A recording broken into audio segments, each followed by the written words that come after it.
5 miles east of downtown Atlanta, at the home course of the great Bobby Jones, East Lake Golf Club.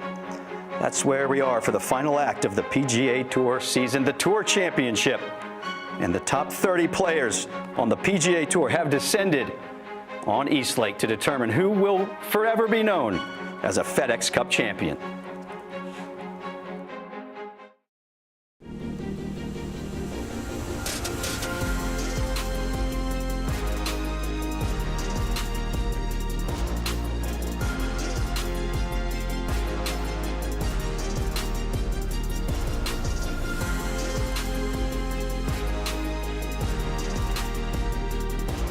The PGA Tour proudly presents the FedEx Cup playoffs and live coverage of On the Range at the Tour Championship. There it is, East Lake Golf Club in the shadows of the skyscrapers of Hot Atlanta, and it's living up to the nickname. Temperatures almost into the 90s and the feels-like temperature hitting triple digits as the players put the final touches on their game on a Wednesday afternoon. Everybody getting ready to face this test. It dates all the way back to the early 1900s and officially opened in 1913 with a Donald Ross design that is still testing the best players on the planet. Welcome into the studios here, PGA Tour Live, ESPN Plus. Ned Michaels alongside Mark Wilson and Craig Perks. Hope you're enjoying the show. To this point, guys, we've got a special guest, and I mean a real special guest who's had a breakout season. We welcome in Wyndham Clark. Wyndham, thanks for spending some time with us. How is it out there today? How's the heat? It's a hot one. Fortunately, we're out here early, so it's not too bad, but it's definitely warm. But I'm happy to be here and excited to be on with you guys. Such a big year. Obviously, the United States Open, now 2 times a winner, into the Ryder Cup team here at the Tour Championship. Have you had any time to reflect and appreciate what you've done, or is it still just pedal to the metal?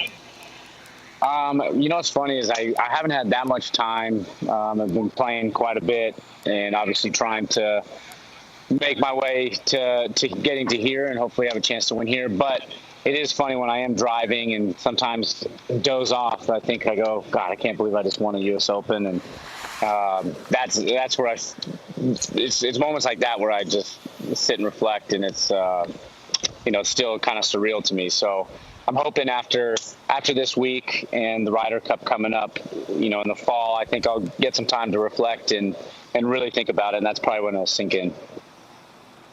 Wyndham, Mark Wilson here. Lots transpired since you and I were sitting in the back of a plane, and I think row 37 going to Las Vegas to work with our teachers about 5 years ago. It's been fun watching your journey. Congrats on all the success. And you've been going through a long stretch of golf here, playing a bunch of weeks in a row.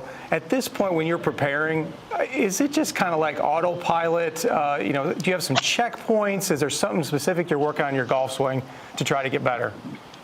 Mark, good seeing you, man.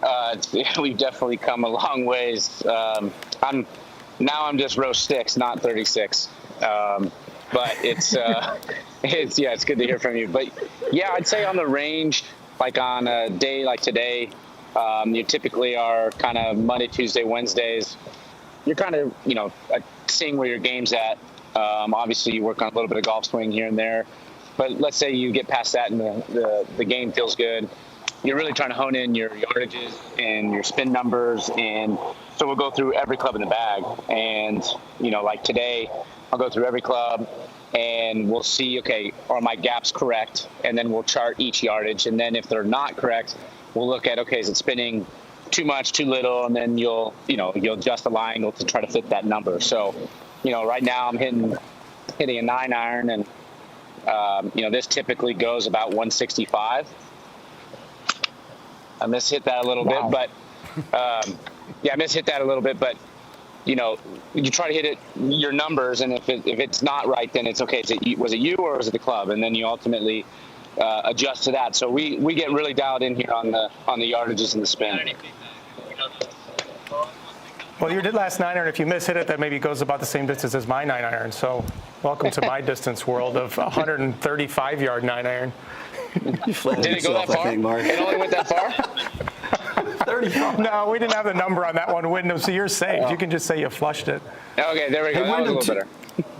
I got a couple questions for you.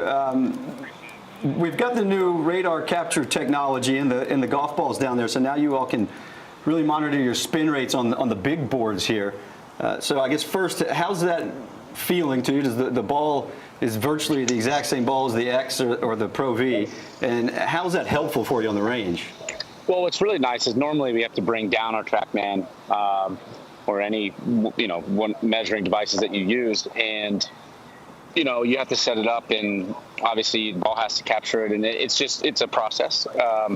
And now just having it on the range, I mean, you simply just log in, and it just tells you your spin numbers. It's pretty amazing, actually. They kind of, I've seen it around other clubs where they have it's something like this, but to have it out here on tour is great because, there's, especially in the morning, like warming up, if I didn't have to bring out my TrackMan and kind of do the whole thing, I could just use this. It makes it way easier, so I know exactly how far I'm hitting it before I go into my round. So it's a great technology. Wyndham, Craig Perks, congratulations. To continue on with this capture technology, and you're here for the first time at Eastlake. So how beneficial is this technology as you approach a golf course for the first time? Yeah, I mean, it's, of course that you're playing for the first time, obviously you want to keep everything in front of you. You're playing Bermuda, as you know, Craig, you can get a bunch of jumper lies if you're not in the fairway. And so, of course, like Eastlake, the difference between fairway and not fairway is huge. You can really control it from the fairway, and you know how far the ball is going. But once you hit it in that rough, obviously now you bring in jumpers, you bring in, obviously the thick lies that don't go as far. And so you just really have to manage your game around here. And so being, on the range and having the capability of knowing exactly how far each club goes when you are in those fairways is huge, so that when you do get in the rough, okay, you know how far the ball is supposed to fly, and then depending on, the lie, then you adjust from there. So if you don't get the first part right, then you're really just guessing out there, and, in this game, you don't want to be guessing as much as possible. So, Wyndham, when we joined you just a few minutes ago, you had the ball on a tee, and you had a couple of alignment rods down. What were you working on? So that's kind of that's like pretty much how I warm up every round. So I set up, the kind of this T formation. I mean, I can do it for you right here, but it's two things. It's a setup drill. It's a setup drill and then a shallowing drill. So what I'll do is I'll go through about 6 clubs in my bag, anywhere from a wedge all the way up to a driver. And so I tee it up, and I tee it up sometimes even a little higher than normal. And so I try to get, position depending on what club it is. This is a 9-iron. Try to put it relatively middle. And then what I try to do is really pick the ball off of here. So I'll go and swing. That was a bad one there. But what I try to do is come in and basically feel like I'm more shallow and level and just pick the ball. And so I'll do that for about 15 minutes in my warm-up. And then I'll put the ball on the ground and hope that I'm not digging down at it. And, so it's really more of just something that I do. I don't suggest it for everyone, but at least for me, it helps me shallow it because I tend to get steep out on the golf course. Well, judging by the beauty of that divot patch you've worn out there, you're not digging at it. Don't worry about it, partner. You're flushing it. Thank you. Wyndham, thanks again for taking the time, and congratulations on a wonderful season and continued success to you. Yep, thanks, guys. Appreciate it. Thanks again. Well, they said when Wyndham Clark learns how to win, he's going to do it in bunches. He collected his first win down in Charlotte, and then a big one, the United States Open out in Los Angeles. Seems like, guys, the sky's the limit for this young man. Well, I think it goes back to an intervention that he and his caddy, John Ellis, had. I think it was at Rocket Mortgage last year, and he just wasn't in a good spot. He hated the game, effectively, and as talented as he was. And I watched him graduate off the Corn Ferry Tour, and he was one of those 5-tool players that just right through college, and it's well documented that the sport you have to learn and have to believe that you're good enough to do that. I think winning that designated event in Charlotte that helped him win the US Open. Now, to your point, the world is his oyster. Indeed it is. From the 6th row, not the 36th row of the airplane. He's now in first class. So I'm interested in as the player's mindset, you look at Wednesday on the Tour Championship, only 30 players. But I guess for the biggest events, Tour Championship, Players Championship, etc., what are you looking for as we're analyzing all the players on the range on a Wednesday afternoon? What are we looking for? Mm-hmm. Yeah, I think once again a bunch of guys that are thrilled to be there, and it's like it's a little more low key, right? Because you're just kind of, I guess, celebrating a little bit what you've done already this season, but you also have to be driven to keep reaching for basically the PGA Tour's ultimate prize. Because the goal sometimes for most players is just to be here this week. Yeah, and I think if you look at some of the players, they haven't won. Guys like Tyrrell Hatton or Jordan Spieth are here, but they haven't won and they expect to win. They've had tremendous seasons. I think once you get to this stage in the season, you're worn out, you're beat up, everyone's feeling some sort of issues, and however it runs through the body. I think there is certainly some, you're thrilled that it's really one of your goals, right? If you start a season, I want to win a PGA Tour event, then you potentially want to win a major championship, then you want to get selected for a cup, and you want to make it to the Tour Championship. So I think if you continue to check off those goals, some have some more to accomplish, others are very satisfied with what they've done. And some of it depends, of course, on where you start in the strokes index. And, of course, the leader, Scotty Scheffler, starts at 10, and then Holland at 8, and so on and so forth, all the way down. Numbers 26 through 30 start at even par. And we've done the math. Unlikely to think that Jordan Spieth's going to go out and win this thing, but to your point, you have to have the drive. You have to be satisfied that you're here, but also want a little bit more. Take a look at the stroke index and strokes gained, rather, for Wyndham Clark. All positives right there, right? If you're kind of in the top 75 on tour in all those categories, and so this is a very well-rounded game. He's always been known as a great off the tee, really long driver, and a great putter. It's kind of in the middle there that he certainly wanted to improve on, and this year the iron play has been way better, Craig. Yeah, I think if you look at that radar capture technology, 5th in clubhead speed, 4th in ball speed, 5th in carry distance. So to your point, with this golf course over 7,400 yards, past 70, you've got to take advantage of the 2 par 5s. You've got all the distance you need out here. I'm excited to camp out on the range here. Not only learn from the players that, for example, that drill that Wyndham just showed us, but I'm also excited to learn all about the data and the enhanced data brought to you by the Titleist radar capture technology, Craig, that you mentioned. And to learn more about the added precision of the golf balls with Titleist RCT, visit Titleist.com/RCT. And of course, you really want to get the information and all the details straight from the sources. And fortunately, our man, Michael Collins, who's down on the range, he's standing by with the Vice President of Golf Ball Marketing for Titleist, Jeremy Stone, and the Chief Technology Officer and co-founder of TrackMan, Frederick Tuxen. Michael, take it away, pal. Thanks, guys. Out here on the driving range with 2 guys who aren't pro golfers. I know, you're like, who are they then? All right, I'll tell you. Titleist VP of Golf Ball Marketing.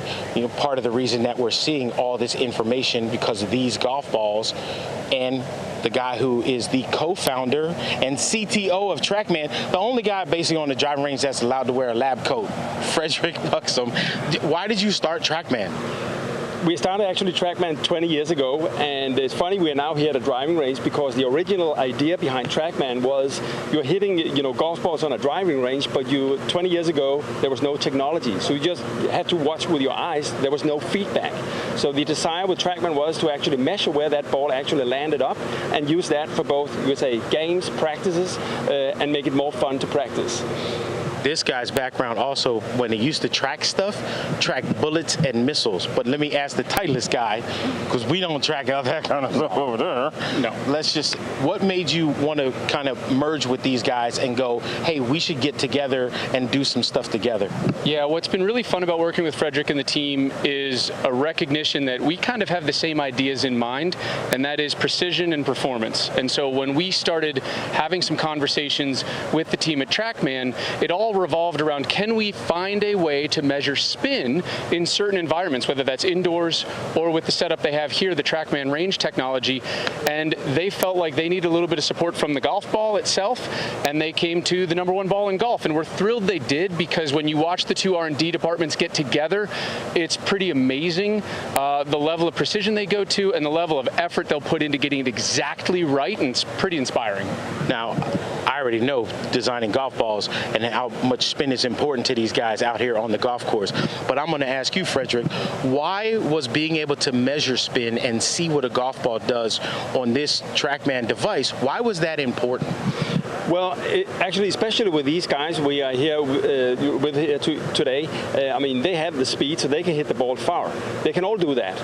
But what really sets these apart is their way, how they can actually control spin rate. And spin rate is this, I would say, in all ball sports, this magical number that makes it interesting and not, just straight. I mean, you can think of baseball. What would a baseball pitcher do if he hadn't had any spin? I mean, this is the way he tries to deceive the batter. Same thing goes for tennis, soccer, and so on. But in golf, this is also, if you can master spin, you are really something.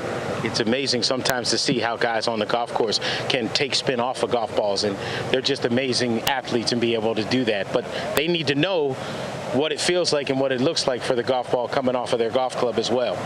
Exactly, and these guys that do this every single day, they need to feel in their hands. And I was just discussing with a player how the where you impacted on the face, how you are de-lofting the club during impact, the firmness of the ground, and very, very important, what club, what ball are you playing? I mean, the tolerances these guys are working with just requires the precision that we can measure with TrackMan, and with a little bit of help from Titleist on the range.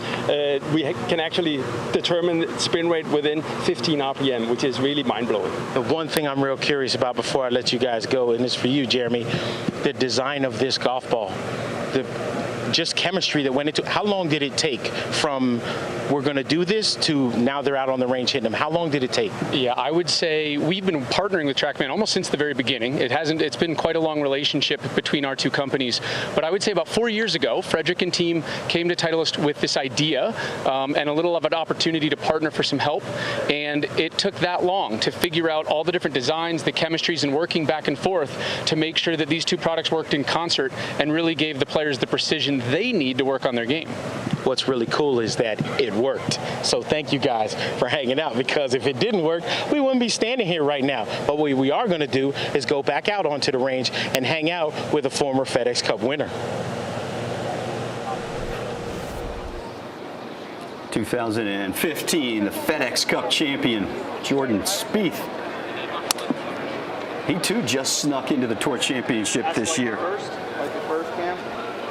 He's out on the range, working on his golf swing, and we believe he's on the phone with his swing coach, Cameron McCormick. Let's just see if we can't eavesdrop in here a little bit. Modern day lesson.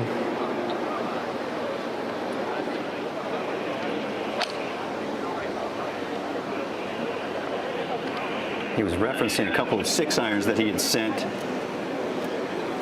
And then they were discussing, one of them didn't feel correct, Craig. The corporate world is Zoom call. This is effectively professional golf getting a lesson. You're on a Zoom call with your instructor.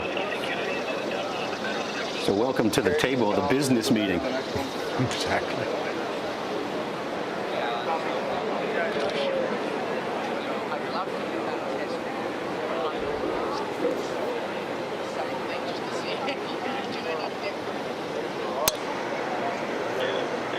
Excellent. So that's a thumbs up to McCormick to let him know he hit that well. Michael Greller's got so the... first one, lacked carry at the very end of the top. Second one was right on. I'm going to do 2 more drives, and then I'll be good. With just maximum carry. Remember, like I told you, like the body's actually out running the hands at the end of the backswing. You know what I mean? Really gone through a pretty impressive transformation. You go back to 2019, he was 160th in tee to green. Last 2 years inside the top 30. Remember, it was the rehearsal. It looked like Julio Franco in the batter's box. It was very awkward. Trying to get the club set in a better position. And right now, where the hands are and the sharp plane in the face are really good. He said in these two, he's trying to have the body outrun the hands. That's his swing thought right now.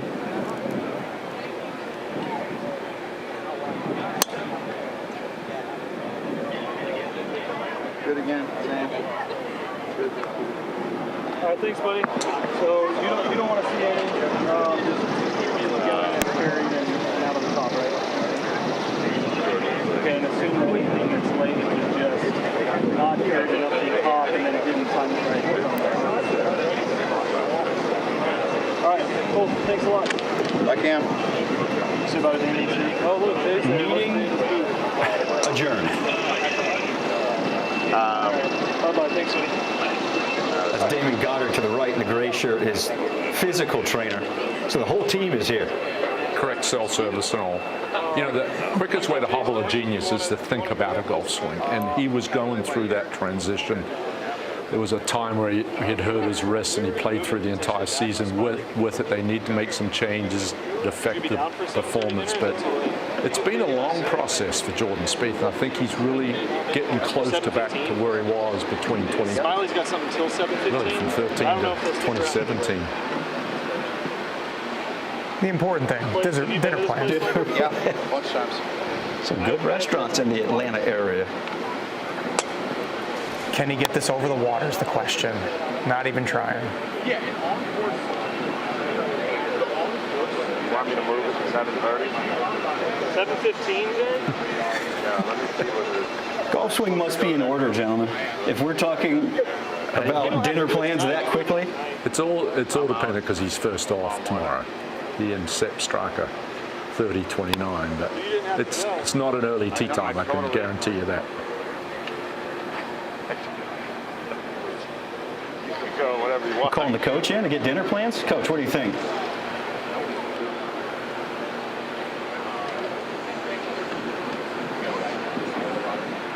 A couple of the new RCT golf balls going in the drink. I know where I'm going to go diving here No kidding. next week. Oh, are you kidding me? As a kid, remember the first tour championship was here in 1998. I grew up in Atlanta, and I remember going. All I want to do is dive in the pond when they're done hitting balls and collect as many as I can.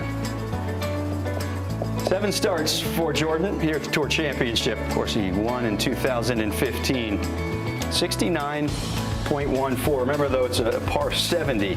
This golf course stretches right around 7,400 yards. I finished second here in 2013 as well, and it's been a really good season. He just hasn't won. Another sort of like Tyrrell Hatton, 7 top 6s. He's never defended a title on the PGA Tour. He's won 13 times. He did lose in that playoff at RBC Heritage to Matt Fitzpatrick, trying to defend. So, to me, gentlemen, the 0 feet of curve kind of jumps off, but you're the Tour winner. What do you elevated tee-box straight downwind. It's giving you distorted views here. Don't do that to Jordan Spieth. The ball doesn't curve anyway. Come on. There you go, 9 feet of curve. Is that better, Ned? That one he was trying to cut it in there. It seems like he's trying to dial in whatever, a 70-yard, 75-yard shot, something like that. Can we go 85 to get it over the water? I hate to see balls splash. Doesn't leave a good imprint on the mind.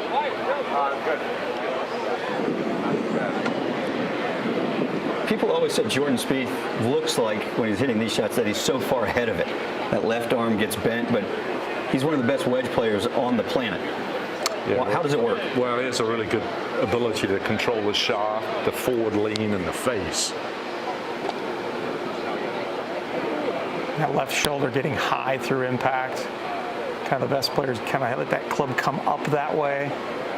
Helps him hit those amazing shots around the greens, too. Let's face it. I mean, the top 10 short game shots for Jordan Spieth, I mean, he's got another 90 right behind it that are just as good. And a lot of that is born out of a weaker left hand. He can impart so much spin around the greens. He can only add loft through the swing and at the striker. And you guys see a lot of guys who are more proficient strikers of the golf ball with a stronger left hand. Those are the guys that struggle chipping. Hovland, who's improved dramatically. Morikawa, guys like that. But Jordan can make that left hand as weak as he possibly wants, especially chipping the golf ball. He's strengthened it in the hitting full shots, which has helped with the stability of the club face. Here's the grip that you mentioned, that weaker left hand. So he's probably seeing about, what, one knuckle in that left hand? Maybe, yeah. Maybe. Yep. I know guys do little games too with their caddy sometimes. With this one, they might have a bank or whatever. They say, okay, we're going to hit 10 shots and have a bank of $25, for instance. And Michael might throw a number out and say, okay, hit it 90. And then he hits it 92. It's like, oh, he just lost $2. And you work your way down to zero. If you have more than zero, then Jordan makes some money. If it's less than that, then Michael Grella will make a little money. I don't know if Jordan does that, but I've heard a guy like Ben Martin does that. Some other guys do several games like that to try to make the wedge practice a little more interesting. Yeah, it's not sitting out here and peppering one yardage, is it? Different trajectories, different spin rates, different yardages. Again, when you get temperatures like this and you're preparing for the final event of the culmination of the season, it's engagement and intent. That's all you're looking for on the range. Got to be effective, got to be efficient. And this has got to be a full 60, basically, hitting pretty close to 100 yards, and that spin rate up there in about 1,100. Excuse me, 11,000. I might get into the trap.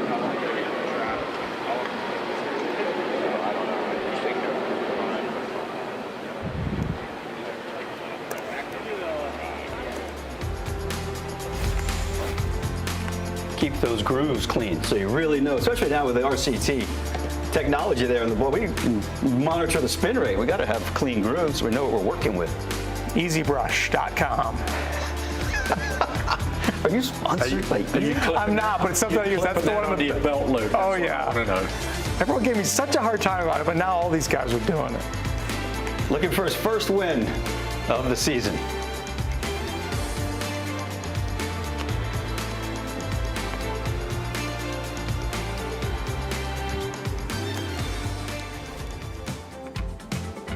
Take a look at the range shots throughout the day from Jordan Spieth. All those wedges in the water. Of course, the grooves were clean, Mark, so we knew the spin rate. And then he just worked the left side, kind of peppered the left side of the practice area here, Craig. Yeah, he's worked on that cut. That's a go-to shot he's trying to hit, especially with the driver, get it in play. It's become quite reliable.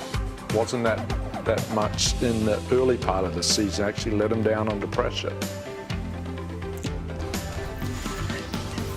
Well, you can watch tomorrow with us on ESPN Plus and PGA Tour Live. We'll have Jordan Spieth alongside Sepp Straka. You can also hang out at the main feed, taking a little bit of everything from each one of the groups. Jason Day and Sam Burns, Adam Schenk and Colin Morikawa, and then the second, the par 3. What do you think? Get an ace early tomorrow? I like that idea. Yeah. There's 30 guys, so less opportunity, but that'd be cool. And just to remind everybody, this is how it's going to start when we put a peg in the ground tomorrow. Scotty Scheffler, he leads and he will start 2 ahead of the rest of the field. He'll be 10 under par.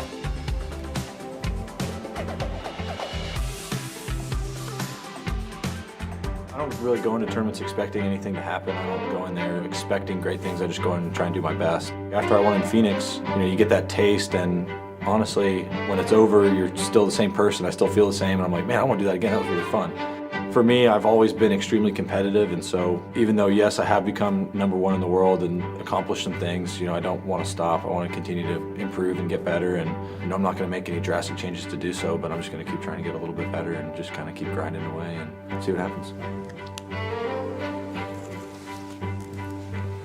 Craig, what do you make of his last 5 starts? Just more of the same?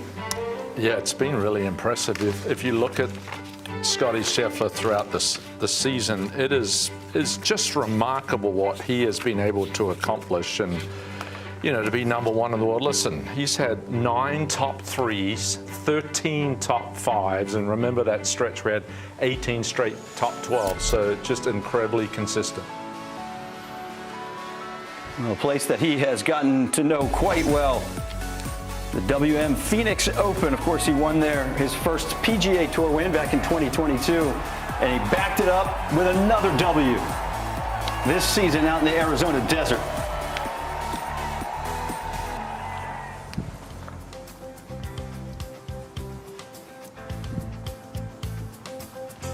It's the 18th green off to the left, sitting just beneath the clubhouse. All kinds of, especially if you're a golf nerd like us and you love the game and the history, there's all kinds of cool history in that clubhouse.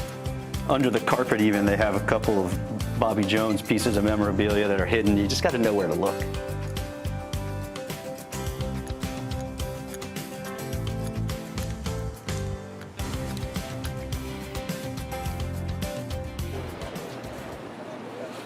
Well, for the second consecutive season, this man, Scotty Scheffler, comes into the Tour Championship ranked first with a chance to win the FedExCup Championship and the season-long points race. Remember, it was Rory McIlroy who tracked him down on Sunday last season. McIlroy was 9 shots behind Scotty with 2 rounds to play. So a little redemption maybe, gentlemen, on Scotty Scheffler's mind this year. Yeah, he shot 10 under last year, so that was 20 under. Yeah, but having that 6-shot lead going to that final round, he thought it was his. Certainly win shooting 73 was certainly something that he wanted to forget about really quickly. Tracing technology that we're all enjoying so much, it's provided by TrackMan. And Craig Perks, this is, I don't really think there's even a debate, the best striker of the golf ball on the planet right now. He is on a Tiger-esque run. I'll give you 2 stats that will absolutely blow your mind. If he can hit 62 greens in regulation or more this week, now that's a tough ask, he will be the first player to finish a PGA Tour season with 75% greens in regulation since Tiger 23 years ago. And now we're into this Mark Brody strokes gained era. There are 4 players that have gained more than 100 strokes tee to green for the season. Victor Hovland's at 100. Patrick Cantlay's at 110. Rory McIlroy's at 115. This man's at 215. He's 100 shots better than anybody. And it's just absolutely remarkable. And I think what's more impressive to me, he has absolutely struggled on the putting green. Absolutely struggled. 12 of the last 14 starts, he's in the top 2 strokes gained tee to green. Listen, he's only won twice this season, but I think what's really impressive is that he has this wonderful ability to handle imperfection. It's not going to bother him. We can all talk about it. We can all put our arms up and go, how does he should go the long putter? Should he did make this? He's not going to change. He's going to go about his business, and he's absolutely the favorite to win this week. First off the tee, first approach to the green. Around the green, he's 6th, which is really impressive considering his putting statistic, right? To still be around the green ranked 6th with that putting statistic of... Yeah, because around the green, it's those shots, it's about feel. It seems like putting's more about feel, and you did see Scotty change putters to that mallet style 2 weeks ago, and as he chats along with Gary Koch. What's his name? Do you want me to write his name on it? Just so sign?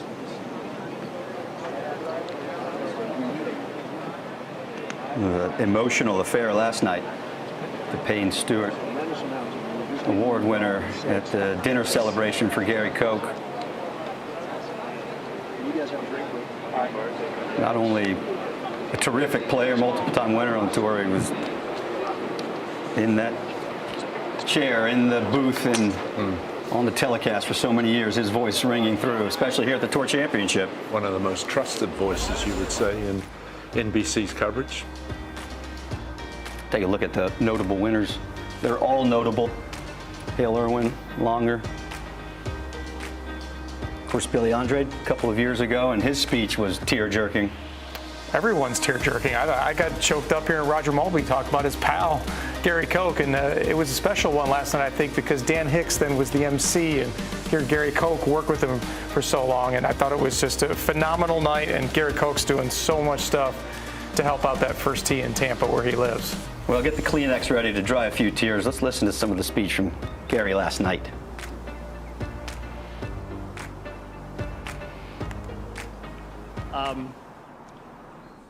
Peter, you were right.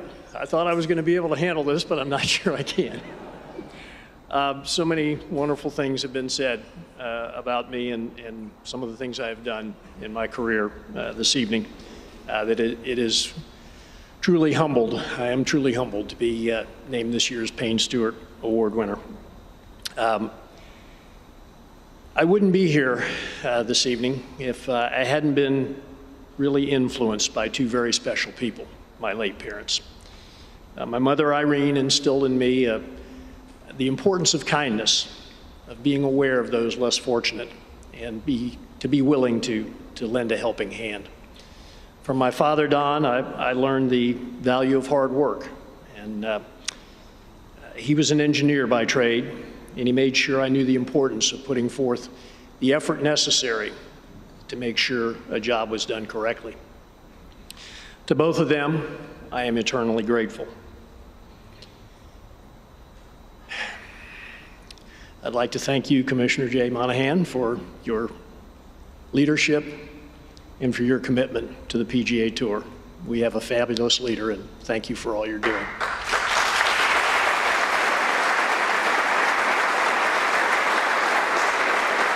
I'd also like to thank the PGA Tour for providing me a place to do two things that I have always loved: playing competitive golf and talking about golf. It was a wonderful special occasion honoring that man and, of course, the legacy of Payne Stewart and his family. Got a little autograph, didn't he? He did, yeah. From Scotty. Scotty's like, hey, what's his name? Yeah. Maybe for one of those first tee kids. I was floored when he said that they influenced 90,000 kids in the Tampa area. Incredible. Absolutely one of the biggest chapters of the first tee, and Gary Koch is a huge part of it. And, you know, we talk about humility. Scotty Scheffler has that in spades, for sure. He and Teddy Scott, wonderful team. I want to get back to the short game. When this man arrived on campus in Austin, John Fields watched him play from junior golf. He won about 90 North Texas junior PGA events, whatever it was. But he said this guy was a magician. He had this wizardry. He was Seve-esque. And he has had some consequential holeouts this season. I remember go back to the Players Championship on the second. That was he holed it for an eagle 3 early in the week, and it just carried things forward. I believe that he and Teddy have a little something on the side on how many hole in. It was supposed to be 10. He's over 20 now. You can't continue, and the strategy that he implements certainly with his iron game, a lot of it's that stock cut, working towards conservative targets, but sometimes you want to take things on, and he has the ability, because his short game is so good. His hands, the ability to feel where the club faces and feel certain shots, I think that's not only what makes him so good around the greens, but the best ball striker we've seen since Tiger Woods. Yeah, then it opens it up to being able to be more aggressive, like you said, into those greens, because you're willing to miss them. You're like, I got a shot around the greens, and he certainly wows us many occasions, Ned. Well, that's what I was referencing earlier, the impressive around the green with the putting, because you would think around the green, if you're not putting well, it's going to put a lot of pressure on those shots. So then your around the green performance, which is separate from putting, would then start to have extra pressure on it, and it might crack. But he doesn't seem to be susceptible to cracking. And so far, he's been impervious. And when you look at his golf swing, too, here, I love just the simple setup here, of course, with working with Randy Smith for all those years when the family moved from New Jersey down to Dallas. And he was this little kid. Randy's like, oh, this kid's something special, because he could hit all the different shots, even when he was a 7-year-old. But I love, he's got just the one alignment rod there, just lining up his body, and then he's got the other one for the club path, basically the alignment. And I love how high he gets this golf club. Sort of an old soul, really. Yeah. Old school guy. All right, well, let's all learn a little something right here.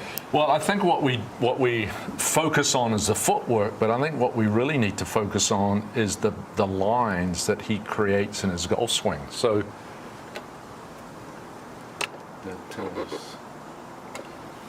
all right, so then the key thing is, as he takes us back, what's the maintaining of the structure with the posture and the swing plane. So we get the club to the top, and you can see how he's maintained this structure here. But then we're going to look from go down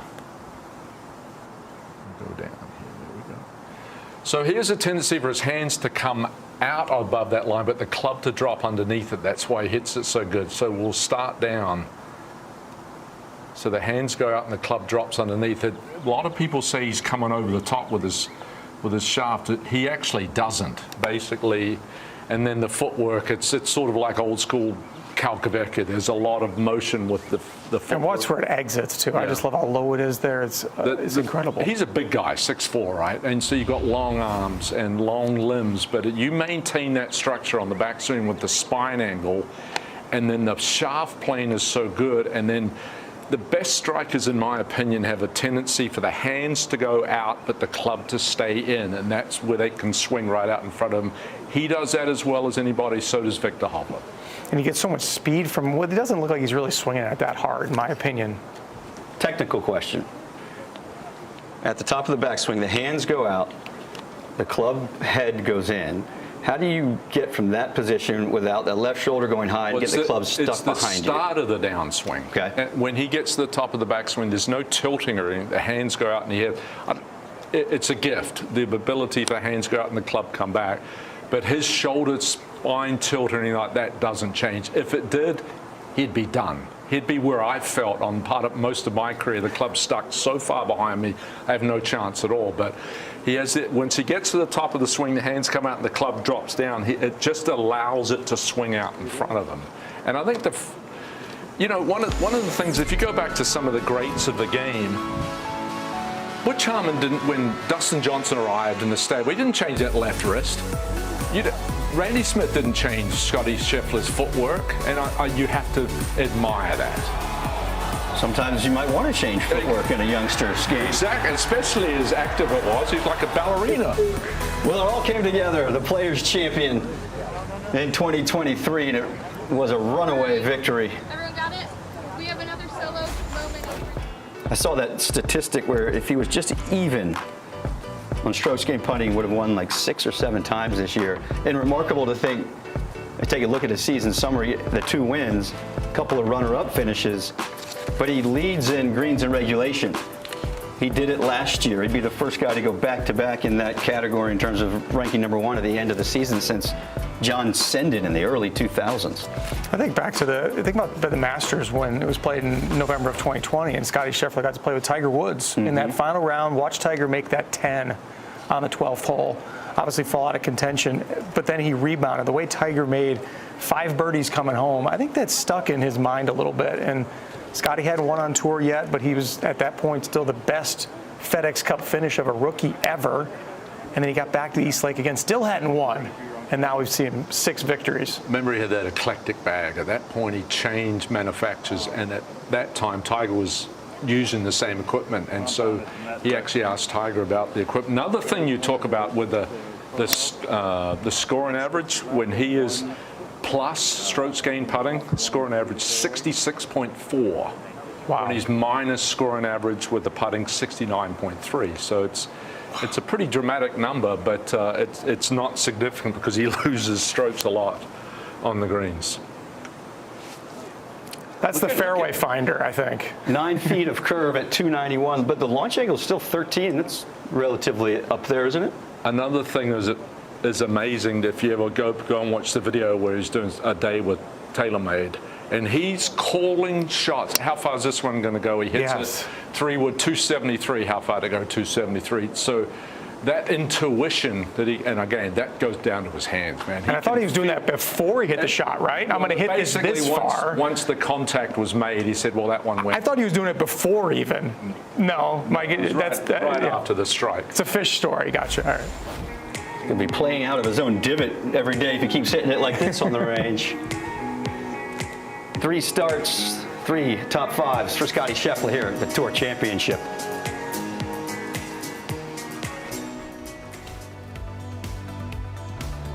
Take a look at the entire composite of shots that we got to watch. Just 27 yards of dispersion. It's really nice to pick those golf balls up if someone's got to go out there and just hand pick them straight down the range. And I would say a couple close to the fences there, but yeah, that dispersion pretty good there for Scotty Scheffler. Some narrow fairways, but not any narrower than 27 yards. I think he's going to be finding some fairways this week. And look at the walkway of RCT balls down in the pond. The new technology is the radar capture technology. It's fascinating, especially when you put it together with the TrackMan. Let's learn a little bit more about how they interact. Let's go down to Michael Collins, who is alongside Frederick Tuxen. Thanks, boys. And I'm going to tell you that technology has come a long way, especially from TrackMan. So, Frederick, I want to ask you this. From that first TrackMan that came out onto the PGA Tour that players started using, how much different is the one that they're using today? A lot has happened, actually. Actually, TrackMan is actually 20 years old this month, and we've actually been on the PGA Tour the last 18 years. So, I mean, we've been here a long way, so a lot of things has happened. And, in the beginning, this was just, putting a TrackMan out on one tee box and measuring the driver distances and club speeds, making sure, are these guys hitting it too far or what? Is it their athletic skills, or it's more the equipment part? That was the initial trigger on the PGA Tour. And now if we just, then evolve just year by year by year and fast forward to here the last couple of years, and now you might have seen TrackMan behind every single tee box, and it's actually behind every green as well. So every single shot is recorded during tournament play with a TrackMan. And just recently we actually expanded that for the courtesy of the players, that when they do practice rounds, they can actually access their data also without having to bring their own TrackMan on the course. That is absolutely phenomenal. And we were talking right before we came on air, just right now, about how you being out here talking to the players, they're giving you input again, which they've been doing for a long time, right? Yeah, exactly. I mean, this has been a journey together, I would say. In the beginning, when we developed TrackMan, we were only concerned about where's that ball going to land on a driving range. And then as soon as we talked with the equipment manufacturers, players, and so on, they asked us, oh, can you measure spin? Spin, is that important at the point in time? And spin is very important. So I went back in my office and with a couple of engineers, and then now we can measure spin rate, and been doing that also for many, many years. And then just the next layer, club data. How do you create the spin? How do you deliver the club to the ball? All those things are something that's evolved. And it's just, we have this sort of, as our product increases its value, and the players get to use it, and equipment manufacturers get to use it, and so on, they are challenging sort of what's the next step it's going to be. At the same time, TrackMan is not only for the pro players. Right. We have, I don't know if you know that, we actually have indoor simulators also with TrackMan, where you can play golf courses year-round. It's super, super fun with stunning graphics and so on. And now here, being at the driving range, we also have a TrackMan range product where, just in the U.S., we have more than 100 driving ranges with TrackMan technology, 400 plus worldwide. That's great. Yeah. Okay, the last thing I got to ask you, too. What was the hardest thing to develop when it came to TrackMan? That's the one thing I was always been curious about. The hardest thing, that's a tough question. I would say in the beginning, we talked just about spin rate. Originally, my answer to that was, I'm not sure we can do that. So I had to really, we're using radar technology combined with optical tracking these days, but initially it was only radar tracking. But it's a very, very tiny, signal that the spin is generating. But then working through it, and just being dedicated to it, suddenly I realized we have developed the most accurate spin rate measurements in the world. I mean, nobody is even, close to this. We're 10 times more accurate than any competitive product on that. See, and this is why this man wears a lab coat and develops technology like that, and it's also why so many tour pros out here on the PGA Tour use TrackMan, because it's the best.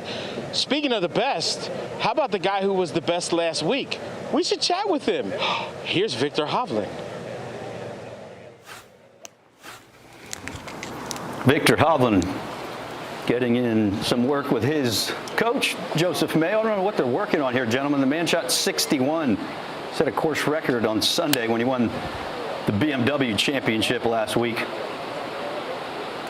Well, I mean, he did say in his presser, was like, it's the lowest he's ever gone, so I guess there's some work to do. That's what Victor said. There's no perfect game in golf, right? I think Joseph Mayo is just ready for that trip to the Century Tournament of Champions with that shirt. Love the floral print. He did say it was the best round of golf that he'd ever played. Ball striking, day 4 at Olympia Fields for Victor Hovland, 4.56. Scotty Scheffler, 4.98.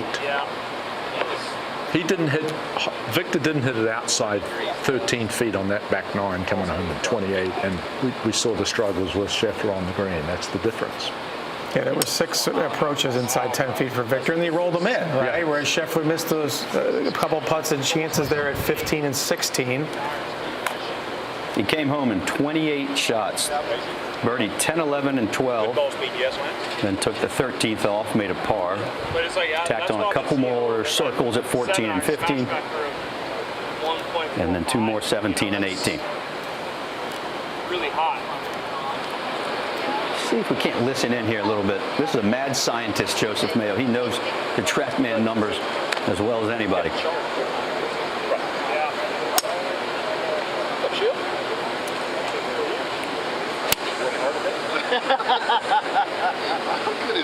It's our tracing technology provided by TrackMan.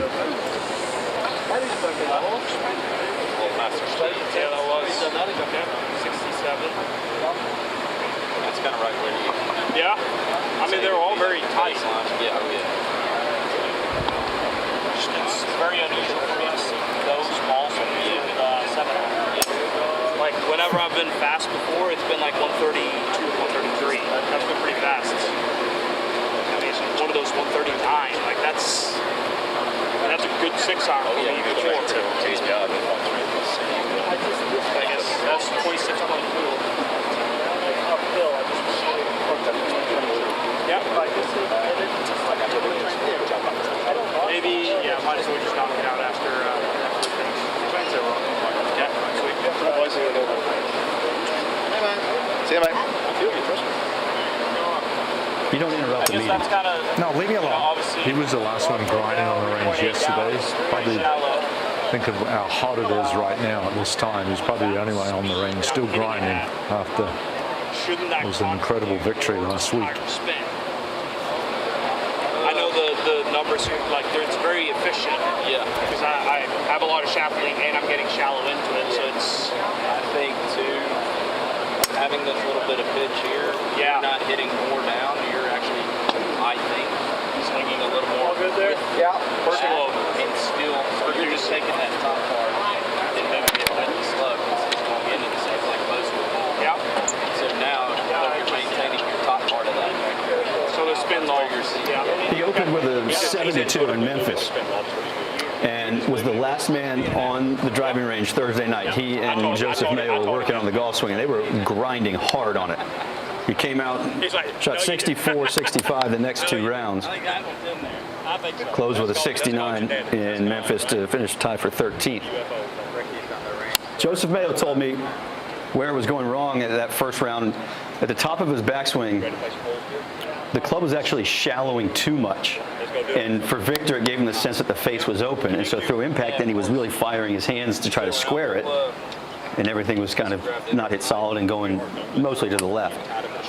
For most people, shallowing the golf swing is the problem. But for Hovland, he shallows it too much. I think we're all trying to get to a center, right? And sometimes you overdo. You go all the way to a spot and you overdo it. You're like, oh boy, I know when I was a kid, I was way across the line. And then I got to play it off and then going back and forth. Think about Ricky Fowler. We're all working towards the center, right, Craig? He's like Scotty Scheffler. He wants the hands to go up, but the club not to shallow too much. 14th hole, second shot. Who needs to hit the fairway? Right, fairway optional, nearly made it. Kicked in another birdie. Yeah, he said, ooh, that was really good. A little bit lucky, but really good. And then, as pure as you'll see, how he played the 17th and 18th holes. He's taking dead aim.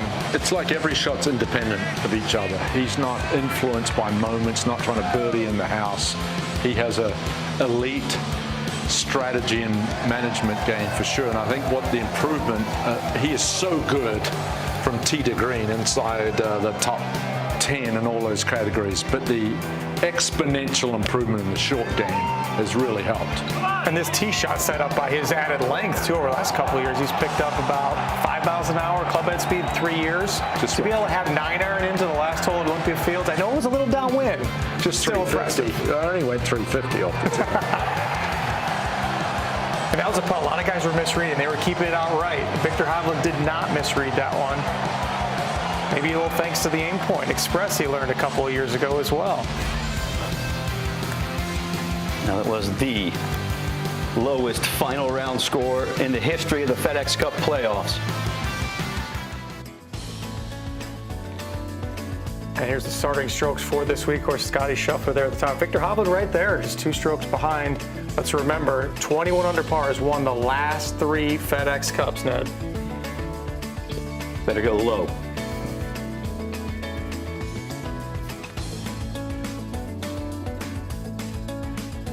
Trying to beat your former self versus worrying about the competition. Figuring out some way that I can get better than I was the day before.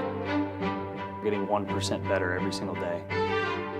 Looking for something small that I can do in recovery. Just minorly changes the way things were going that may just help that one shot, over a 4-day span, and that shot could be the difference. So trying to look for that edge every single week.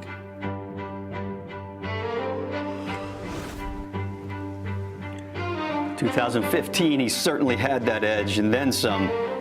Take a look at the stats for Jordan Spieth at the Tour Championship.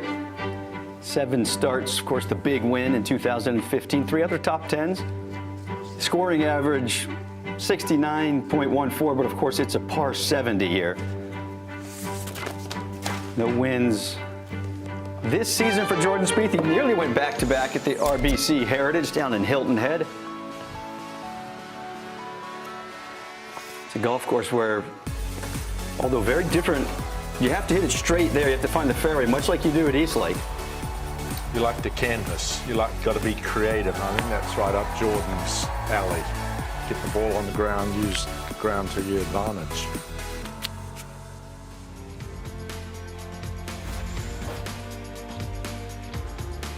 $258 events. Where has the time gone? It still seems like he's new on the PGA Tour. We're just getting to know him and his game. 211 times he's made the cut, 145 top 25s, 13-time winner. And one thing he always makes sure to do before he leaves the course is sign all the autographs he can for the youngsters.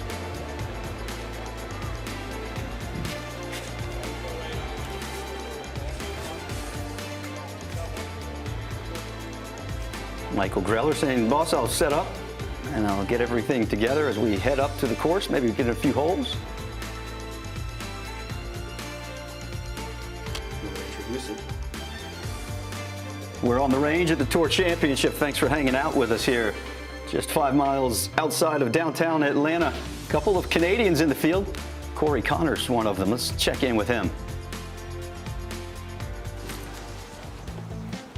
One of the best ball hitters on the planet, a real flusher, is Corey Connors. 23 events, has made 18 cuts. Of course, another win down in San Antonio, the Valero Texas Open.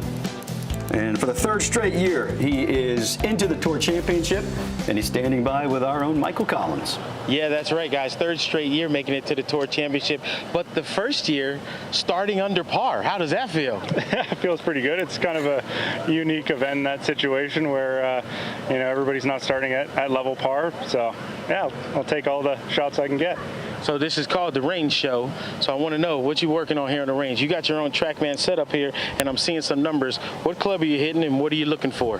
Currently on my 4-iron, kind of working my way through the bag. I'm trying to dial in the distances today. It's really hot out here. The ball's really traveling, going a little further than my stock yardages at home, I would say.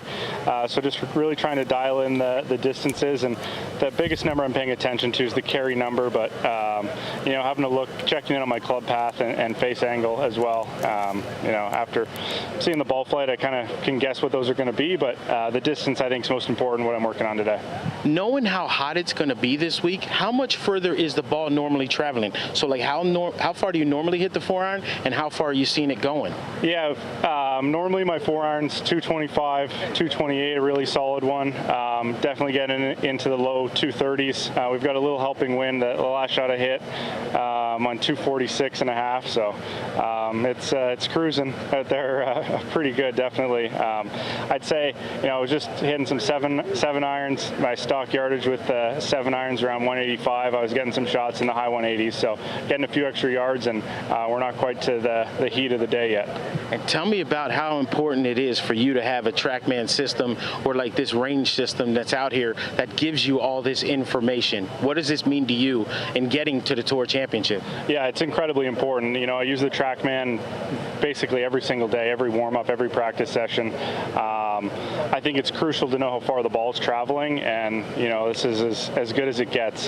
You can get as much information or as little information as you want. Usually I try and keep it pretty simple, in tournament weeks, just checking out the carry numbers, but if I notice anything happening in my ball flight, the TrackMan gives me instant feedback on what's happening, with my, club through impact, and it's an incredible tool, and I think something that's really helped me, dial in my wedge game and iron game, and, help me get here for sure. And now with these new Titleist golf balls on the range, you're getting to see spin stuff too. Hey man, get back to work. Thanks for talking to us. Let's see you hit a few now, see how far this 4-iron really goes. That was revealing. How about the difference in the 4-iron? Almost into the mid 240s, a little down breeze, and because of the heat. And the confidence you have to have then to go out there and hit a shot, say on the par 5 up the hill, the 6th hole, when you have a number and you're like, well, my 4-iron normally goes 225, but I just got to trust it that it's, hey, 240 to the front of the green, I can go ahead and do that. I think the key word is crucial. And Mark, you won 5 times on the PGA Tour. You played a long time. Think of the information that these guys have. The technology they use is information. So they can go on a day like this. They're going to play the BMW next year at Castle Pines, up at elevation. They can sit there and dial in their numbers. It's a huge advantage. I know they're the best players in the world, but before it used to be just we felt things. It feels like it's going this way when we tested stuff. Now you're getting the precise information, and I think that's why we're seeing these guys play at such a high level. He said 225 to 228. The one before went 228. This one goes 243. So imagine standing on the 15th, the par 3. Water short, water right, some trouble left. Well, am I going to hit it 225 or am I going to hit it 243? I mean, you have to know. You have to know for sure, and you have to know that it's kind of all about the dispersion, right? And you kind of put that little circle. These guys are going to hit it within, Corey's going to hit it probably within 20 yards or whatever. So he's going to go, if the pin's in the very front, he's not going to go with a club that 9 times out of 10 might, if he mishits it, goes short. All those little things that he's working on. And you talked about it. He is one of the best iron strikers in the game. He's led the PGA Tour in greens and regulation. He's finished second. He's been in the top 15 strokes gained approach the last 6 years. So it's amazing the calibration that you have to make when you get to, now it is downwind and you're at 95 degrees plus. You're getting heat indices in 110. You know what you have to do on 15? Do what Hovland did yesterday. Made a hole-in-one in the practice run. Just do that. That works. That's not in the water. And I think about his mind. He was an actuarial major at Kent State, so that's a lot about statistics. If you don't know what actuary does, he figures out premiums for insurance policies. Obviously, Corey Connor's not doing that. But he's using the numbers. Easy for a guy like this to fall into the trap of going a little too deep in the stats and stuff like that. He says he uses it just enough to kind of figure out maybe where there's a place where he's strong, or a place where he's weak to improve, and a place to continue to get stronger. Which do you think is more exciting? PGA Tour player Actuary. Premiums on insurance Isn't that policies. risk? Isn't something about risk? It is. It's about risk. Which yes. seems like it would correlate quite nicely. Yeah, there's decision making in golf, and Absolutely. I think back to like even when I was starting to play professional golf 20 years ago, we didn't have an up and down number. You just sort of thought, oh, it's a half club down, it's a full club down shot. Then all of a sudden they had those inclinometers that gave you the sort of percentage, and now they got the numbers exactly. You can minimize risk when you have radar capture technology. You know exactly how far it's going. Well, apparently that is exactly what Corey Connors operates on when he pulls into the Valero Texas Open down in San Antonio. Remember, he collected his first win there a few years back as a Monday qualifier. Now his second win on the PGA Tour. He's at the exact same place. He's running premium gas there in San Antonio. He's running with some nice boots. They give the winner there a couple of slick pair of cowboy boots. 2 pair.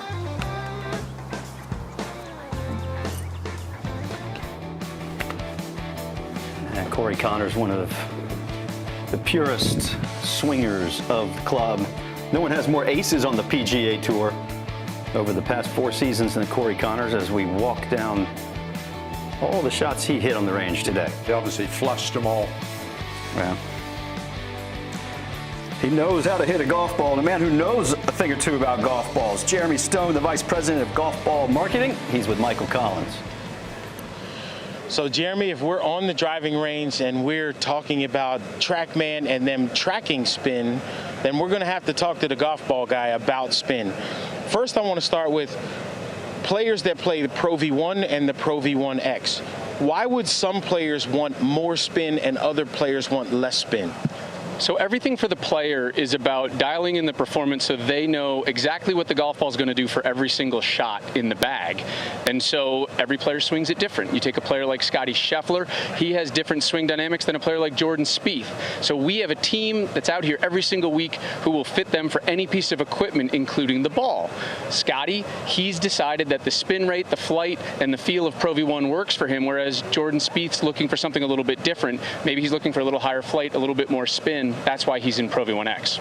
Especially like off the tee, it's important for these guys because the more spin that you generate with the driver, the more offline the ball can go really quickly. So how do you decide, or how is it developed? Like, well, I have a ball that might spin a little bit more, so this can't be a Pro V1, it can be a Pro V1X, or vice versa. Yeah, so what we tried to do is make sure there's an option for every player and go through the fitting process. You'd work your way from the green back to the tee. By the time you get to the tee, it's all about how do we maximize that distance for the player and controllable distance. And so when we talk about the different constructions, you might have the dual core of a Pro V1X, solid core of Pro V1. All of the different elements of the golf ball are going to contribute to those performance attributes, and then it's up to us to try them. And that's why it's so important to come out here on the range and be able to see the different characteristics of a golf ball so you can figure out which one's right for you. Now, you know we got to show the people the golf balls out here because this green, let's talk about the green. What is this? That is the core of a Pro V1 golf ball with a very specific marking on it so that it's picked up by the TrackMan range more effectively. What is the green one that you're holding? This is really the foundation of that technology. We started working with TrackMan about 4 years ago to help them track spin in an indoor environment. So you'll notice here the lines are a little bit thicker on this golf ball than this golf ball. In an indoor environment, you hit the ball and it hits a screen really quick. TrackMan's got to pick up that data as fast as possible, so you need to really shout the data out from the golf ball. And then out here, you might have 3, 4, 8 players hitting all at once, and the TrackMan can get overwhelmed by that loud shout. We need to be a little quieter from a signal receptive standpoint, and that's why you'll see a little bit of a different design for TrackMan range as opposed to the indoor RCT golf ball. So this one is all caps, and this one is just lowercase letters? Yeah, that's the right way to think about it. And show me the markings for everybody on these golf balls. And these now, even with this inside, these are all tournament legal. That's exactly right. This is a Pro V1. This is a Pro V1X. We know that every player has to be able to work with the ball they play out here on the range to dial in their performance. And so both golf balls are available every week on tour. These markings are special because it's the very first week that every single Pro V1 and Pro V1X has had this capture technology in the casing layer, and it's the very first week you've been able to pick up spin with the TrackMan range technology. If that didn't teach you a little bit about golf ball technology, I don't know what will. Ned, Mark, take it away.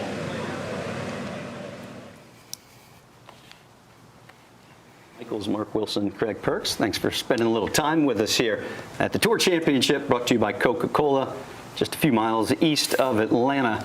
We're learning a lot with the new technology from Titleist and able to see the players' spin rates and launch and distances. And we're going to be joined now by the man who's 23rd and has had a breakout season himself, most top tens he's ever had in his career, Adam Schenk. Adam, how you doing, pal? Thanks for spending some time with us. I'm good. How are you guys? Very happy to be here. Thanks for having me on. So hey, we had a chance to talk to Wyndham Clark earlier, and I was asking him, and I'd be curious on your thoughts. You've had this big season, and I saw a couple of posts on social media that you and your family put up. Have you had time to reflect yet, or when will you do that? Good question. A little bit. I mean, it hasn't sunk in that, you know, we'll be playing in the Masters next year and all 4 majors, all the signature events, so it's very cool. It's kind of happened a little bit fast. I had some second place finishes, but you know, you really have to play well all year, and wins help so much, just acquiring the FedExCup points. Played nice this summer, had a couple top 5 finishes, and then, you know, luckily played well at Memphis when the points are 4 times. So excited to be here, you know, fortunate, don't take it for, you know, granted. I think the best season I've had before this was finishing 71st. So definitely very excited for this week. Adam, Mark Wilson here, fellow Midwesterner, and we share a relationship with Rob Bradley, obviously your coach at Purdue. He was my teammate at North Carolina. He's caddied for you a little bit, and I've noticed you over the years have various caddies. Is that a deliberate thing to kind of keep things fresh on the other side of the bag? A little bit, and I play a lot. So, for example, you know, Brett Swedberg, my caddy now, has 4 kids, so he's going to need a little time at home if I'm playing 4 or 5 out of 6 weeks in a row. So Coach usually fills in for Minnesota and Detroit for the last, I think this is our 3rd year doing those tournaments. So we kind of just pencil him in for those. And it's good to mix it up every once in a while. You get a little bit of a fresh take. You know, Brett and I can get a little bit of a break, which not that we ever argue or fight a lot, but it's still good to, you know, have someone else fresh come in. And then when we unite back together, I feel like we've played well when we've had a week apart. So it's generally worked out well for us. Adam, Craig Perks, thanks for joining us. Lore has it that you grew up on a sod farm, and it was Zoysia. So this is your first start here at the Tour Championship, and the fairways here are Zoysia. Do you feel like that gives you a little bit of an advantage? Not really. I mean, I think, if I'm not mistaken, I believe Memphis was Zoysia as well. It's a great surface to play off of. The ball sits up nice, kind of like cheating in a sense. So I do feel very comfortable playing off of it. I don't know that we necessarily get to play off of a ton. But great surface to play off of. The ball, I feel like, sits up and spins a little more. The ball might go a little further downwind, a little less far into the wind. So those are things to take into account as you are preparing for the week. But it's going to be another hot one. But yes, to answer your question, I do feel very comfortable on Zoysia grass. Yeah, even maybe subconsciously, you can read the lies a little bit better. That tie for 6th in Memphis that you referenced in a Sunday 66. So that's actually interesting you mentioned that, because of the new technology in the golf ball this week here on the range, the RCT, the radar capture technology. You mentioned the heat and the ball sitting up a little bit in these Zoysia fairways. Is that going to affect how far the ball goes, the launch angle, the spin rates, etc.? I think so, and I kind of do a little more stuff I feel. I have a TrackMan, I have a foresight, but yes, so downwind, for example, the red golf ball sitting up on Zoysia, it's going to go a little higher and it's going to spin a little more. So downwind, you're definitely going to have to take into account the 95-degree heat, the Zoysia grass, the downwind, the spin staying in the air longer, and account for all those things. And for example, if you have a back pin, 144 yards, if that's a normal, you know, wedge, you might have to really take a couple more yards off than you might usually do, just to eliminate going long if that is a really penal spot to be. So a little bit extra, I would say, would go into the thought process this week. Just how far the ball is going to go when it's going to be in the high 90s. So it's definitely something I think about, and I see it on my TrackMan when I use it, of just how far the ball does go when it's warm out, and especially a little bit down breeze. Is that a feel thing, or are you able to actually quantify it using this TrackMan technology? Ooh, good question. I'd say a little bit of both. It's like if you're testing a driver, we've hit so many golf balls, you can tell if a driver's good. You don't have to necessarily look at the spin numbers, and a lot of the reps out here that have seen so many golf shots, thousands, they can pretty much tell you what a ball launched at and what it spins, and you can tell if a ball is overspinning or not. So, for example, I'm hitting a little bit of the black Titleist Pro V1 and the Titleist Pro V1X. I kind of bounce back and forth a little bit between both balls. I like the height that the red ball provides me off the tee a little more, and a little more spin. And then once I'm off the tee, I like the black ball in the wind a little bit better because it goes just a little lower and spins just a little bit less. So if I could play two golf balls, I would hit the red off the tee and then the black everywhere else. I'm hitting downwind right now. Everything's going to go pretty straight. So it's a little bit hard to tell right now, but I generally do this at a lot of tour events. I'll kind of get both balls. I think I've only put the red in play twice this year. Played the black the rest of the time. So I honestly, more than anything, I just like to tinker and mess around and see how different clubs and perform on different grasses and heat as well. So those are all the stuff I like to tinker with just to see how the different balls can perform. So the red ball's got his hand up. Like, hey, put me in the game, coach. I really want to play today. I know. I want to put it in so bad. And I might this week, but then I get it out of my system a little bit, and then I'll play the black ball, and I'll hit a couple drives that are low and don't spin enough. And then I'm like, I'm going to go back to the red ball. And then it goes just a touch higher with a touch more spin into the wind. I have to fly it a little bit more, which isn't necessarily a strength of mine. But they're both great, and very happy to play a Titleist golf ball. And Adam, what club are you hitting right there? I've got a 6-iron, so I'm gonna try and cut this one just a little bit. So this is the red ball. So having a little bit of a stronger club face for me on the way down with my cut, I'm gonna try and clear my lower body just a little bit and swing a little bit left. Call your number for us. How far is this gonna go? Ooh, this is actual. Is this actual?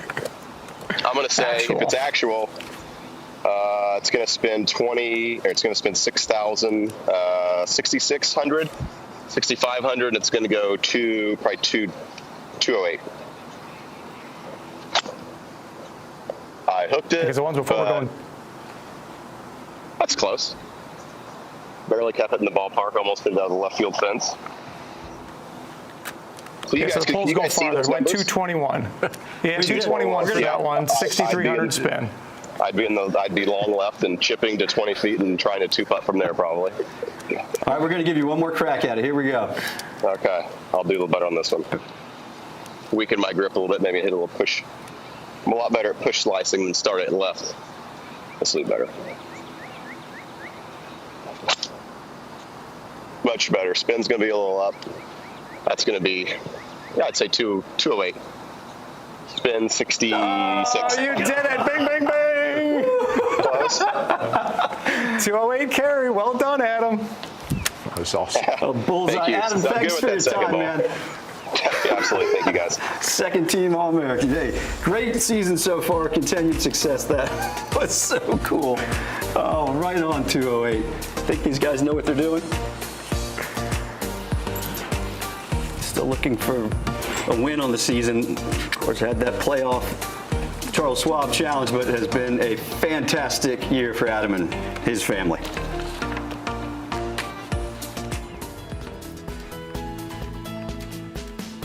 He was working the entirety of the range. Jordan Spieth over to the left, Scotty Scheffler, 27 yards of dispersion right down the middle, and then Adam Schenk said, I'm just out here to get loose and get my golf swing just feeling nice. But who knows where he's aiming on each one, right? We know the one that he didn't. I hope he knows where he's aiming. Well, that's what I'm saying. We don't know where he's aiming. Pull ball header, opposite field. We got it all. Yeah. He absolutely nailed that though. 208. That's incredible.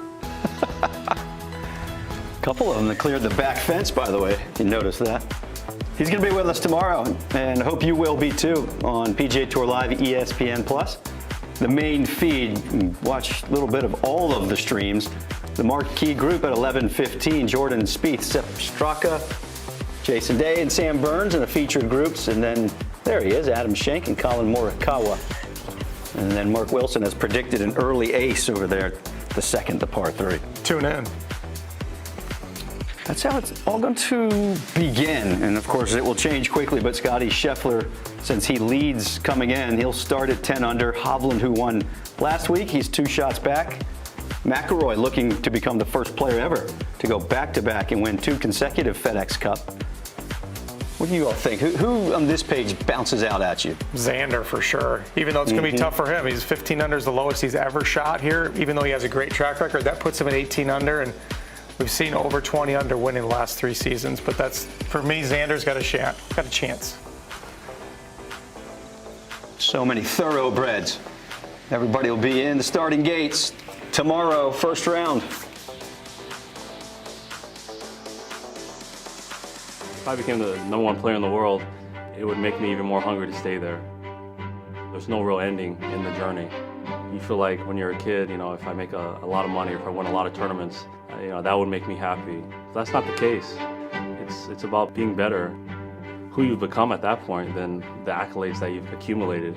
That's the exciting part. Is you become this amazing, strong person through the journey that you go through, and the accolades are just kind of reminders that you're doing some good things.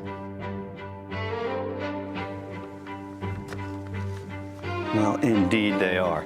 And Tony Finau has done some good things on the golf course and off of it as well. So much charitable work done through him and his foundation, his family. Take a look at his season summary. 19 cuts made in 23 events. Craig Purse, what have you made of Tony's? Well, it's consistency. 7th consecutive appearance at the Tour Championship, Rahm and Xander, but has been faltering a little of late. Well, the putter has gotten a little bit bulky, but of course it wasn't when he was down in Mexico. That's where he started to find it and really heat up. That's kind of where he turned 2022 around, too, at the Mexico Open. They finished second from nearly missing the cut, but they turned in that second place into a win this year, taking down Jon Rahm. 6 times now a winner, and I love what he had to say. He said, I used to be in contention a lot and didn't win that often. Now I'm not in contention as much, but I win more. I'd rather have that. Correct.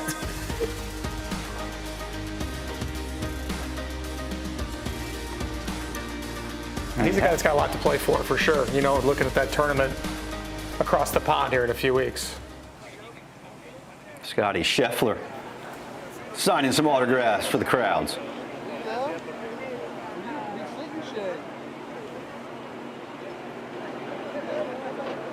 Nothing better than, as a junior golfer, coming out to the big show when the tour is in town, especially the Tour Championship, and getting in line and trying to squeeze through to get an autograph. Were you about getting autographs as a kid? Oh, yeah, love it. I wanted memorabilia. I wanted like a golf ball from her, a glove. I was greedy, I guess. So while Scotty signed some autographs, a couple of the other big stars are over on the range getting loose, working on their game. Ricky Fowler, as a matter of fact. He's on the rock pile.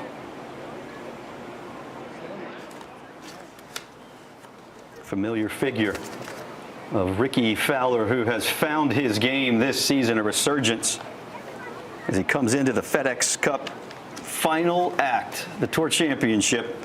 He's 14th. He will start 3 under par.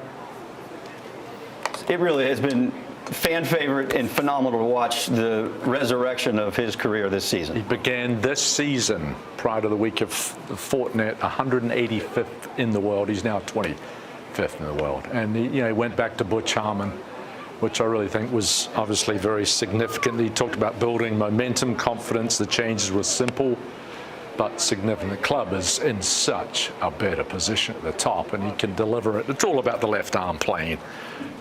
And going back to some roots, I think. Yeah, I mean, you look at the numbers there, 150th strokes gain approach last year, the season before 157th, and I think the most important is that he didn't make it to the playoffs either of those 2 seasons, and here he is all the way back to Eastlake. So it's one thing to improve a little bit, but of course Ricky Fowler's got the pedigree and the experience of being in all of those big moments, won the Players' Championship like you, Craig Perks, and so he knows how to get it done. So once he got something he can believe in and work on, know he's going to get better daily, I think that's the difference. By the way, our tracing technology is provided by TrackMan. Look how narrow that dispersion pattern is from left to right. That's pretty tight. That's pretty. A caddy in the old days would have loved that, right? They go out there and shag balls for your pro. And what's pretty sweet, you go back to Butch, first event, 6th, next event, 2nd. So the improvements were instantaneous. Well, Craig, how do you? I mean, through my career, I went through a few different swing coaches, a lot of different swing thoughts. I think I actually have ran out of swing thoughts that there are out there. I've tried them all.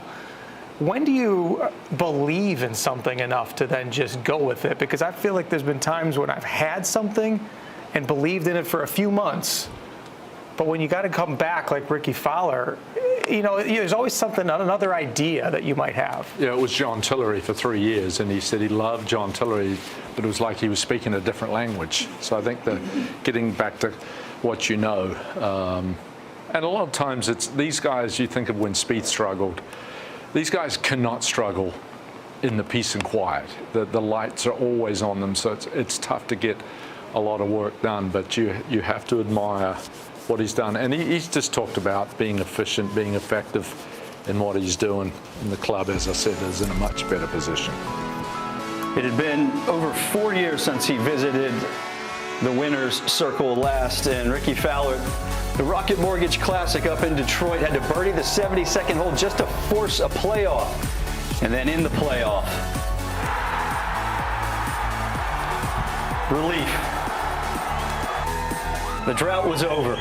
A winner again, Ricky Fowler, and a popular winner at that. They only missed 2 cuts. I think that is the sign that you talk about as a player, is the consistency of the season.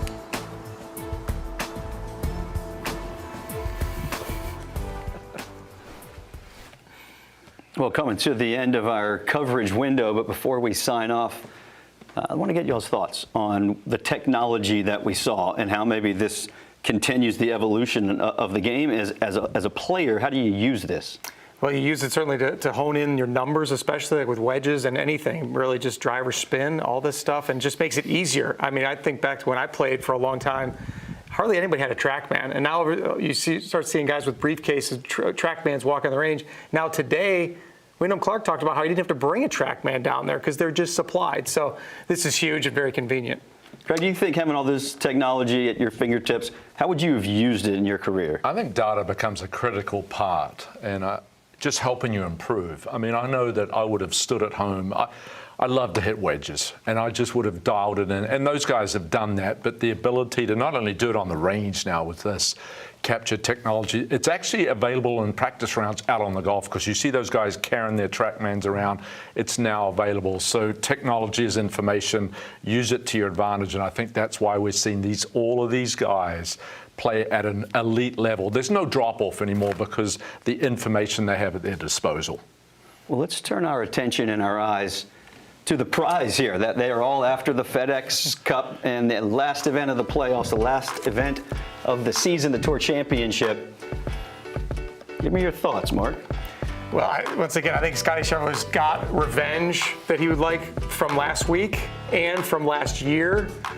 He's got to probably just shoot a dozen under, should do the trick. And let's face it, Scotty Scheffler's playing some great golf, even if the putter isn't hot. Yeah, first player to enter the Tour Championship at #1 in the FedExCup back-to-back seasons. He was despondent. He was saddened by his performance in that final round last year. He did not play well with Rory shooting 66, Scotty shot 73. Sometimes you can build off those memories and help you to play this. What he's accomplished and the way he's played and all of those top threes, 9 top threes and 12 top 5s, it's only 2 wins. No one's no one's more deserving than Scotty Scheffler winning the FedEx Cup. Well, deserving doesn't get it done. You have to go earn it. He learned that lesson the hard way last year. And Rory McIlroy, he's kind of coming in a little bit under the radar. Keep an eye on him, looking to go back-to-back, the first player to ever do that, potentially. Here's the lineup again, just to remind you one more time, the main feed, and then the marquee group, that's Jordan Spieth and Sepp Straka tomorrow. Featured groups, Jason Day and Sam Burns. Interesting conversation we had with Adam Schenk. What a nice fella, and just to get a snapshot into his mind and what he's doing with his game. Such a big year. And then in the afternoon, Jason Day, more Sam Burns, McIlroy and Rahm. Finish out Spieth and Straka, then get in there with Glover and Homa. It's going to be, well, it's hot Atlanta, so we know it's going to be hot. And Levelware, thanks for the apparel, always keeping us looking good. It all happens tomorrow. It all gets going here in Atlanta at the Tour Championship at East Lake, the childhood home of Bobby Jones. Who's going to stand the tallest? We'll find out. We'll know by Sunday. For now, so long from Atlanta.